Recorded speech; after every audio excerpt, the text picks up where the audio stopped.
Magandang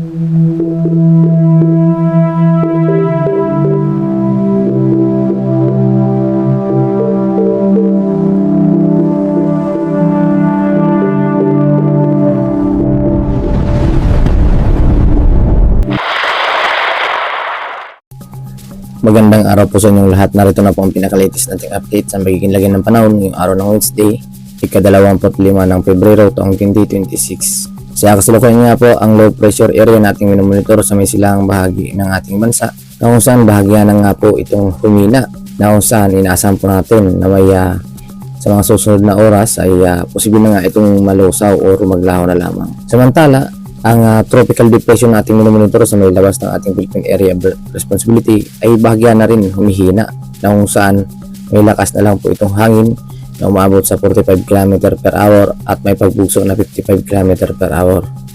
Samantalang kumikilos ito pahilagang silangan ng mabagal. Kaya naman huling namataan ito sa may silang bahagi ng Surigao del Norte sa layong 2,500 km, na kung saan bahagya nga rin nga po itong humihina. Kaya naman maging alerto lang po tayo sa mga posibilidad ng mga pagbabago sa lagay nitong mga weather system na ating minomonitor sa may silang bahagi ng ating bansa.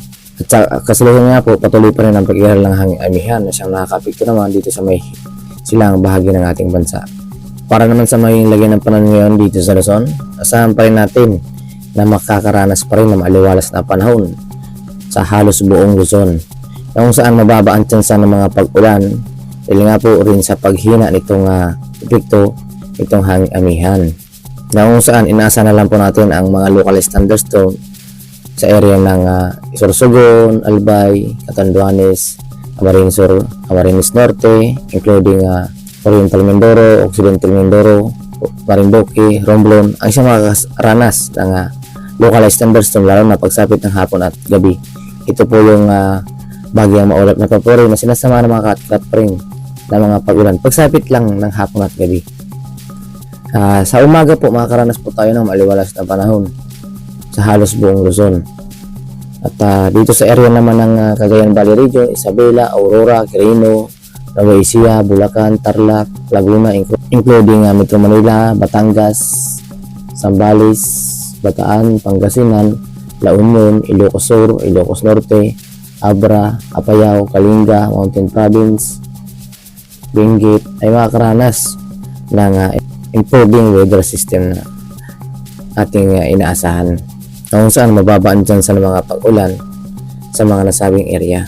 Ngunit maging alerto pa rin po sa mga pagbabago sa lagay ng ating panahon, sa lalong-lalo na patuloy pa rin ang pag-iral ng mga weather system sa ating bansa.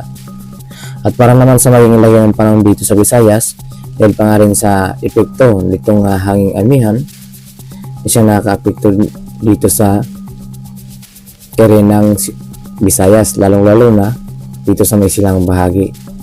Sa area po yan ng Northern Samar, Eastern Samar, Biliran, Leyte, na siyang inaasahan natin makakaranas pa rin ng maulap na rain at mga kalat-kalat na mga pag-ulan. Lalo na po yan pagsapit ng hapon at gabi. Dala po yan ng mga localized thunderstorm. Samantala, sa mga labing bahagi naman ng Visayas, inaasahan natin makakaranas ng maliwalas na panahon. Lalong-lalo na dito sa area ng Aklan, Capiz, Iloilo, Antique, Guimaras, Negros Oriental, Negros Occidental, Cebu, Bohol, including Siquijor, na siyang inaasahan natin makakaranas ng maliwalas na panahon ngayong araw hanggang hapon, na kung saan mababa ang tsansa ng mga pag-ulan sa mga nasabing lugar. Para naman sa magiging lagay ng panahon dito sa Mindanao, ay pa rin sa epekto ng hangin amihan na siyang nakaka-apekto sa may silang bahagi ng ating bansa, inaasahan pa rin natin makakaranas ng bahagyang maulap na papurin at mga localized thunderstorm dito sa area ng Dinagat Island, Surigao del Norte, Agusan del Norte, Surigao del Sur, ang siyang inaasahan pa rin natin makakaranas ng mga localized thunderstorm o mga pagkulog at pagkidlat na sinasamahan ng mga katamtaman hanggang mahina mga pag-ulan.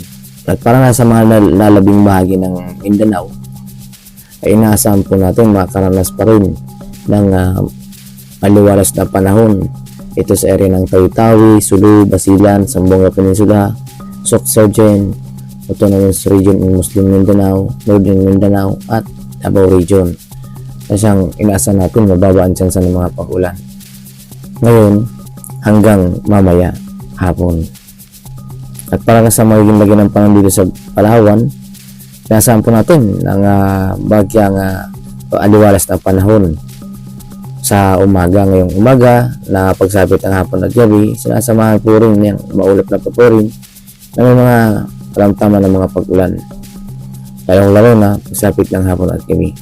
Kaya po maging alerto lang po tayo sa mga biglaang buhos ng mga pag-ulan sa pagsapit ng hapon at gabi sa mga dala po yan ng localized thunderstorm.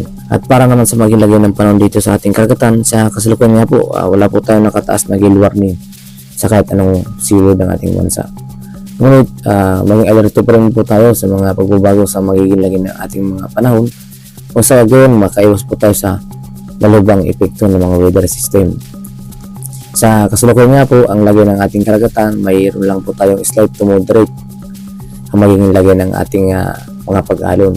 So malaya pa rin makapaglalagay ang ating mga kababayang mga isda sa mga nasabing seabed, lalong-lalo na sa may silang bahagi ng ating bansa at kanlurang bahagi ng ating bansa, na base nga po sa ating pinaka-satellite imagery na siyang maaliwalas o mabanayad po ang ating mga pag-alon. Wala po tayong mga inaasahan ng mga mataas na pag-alon sa karagatan.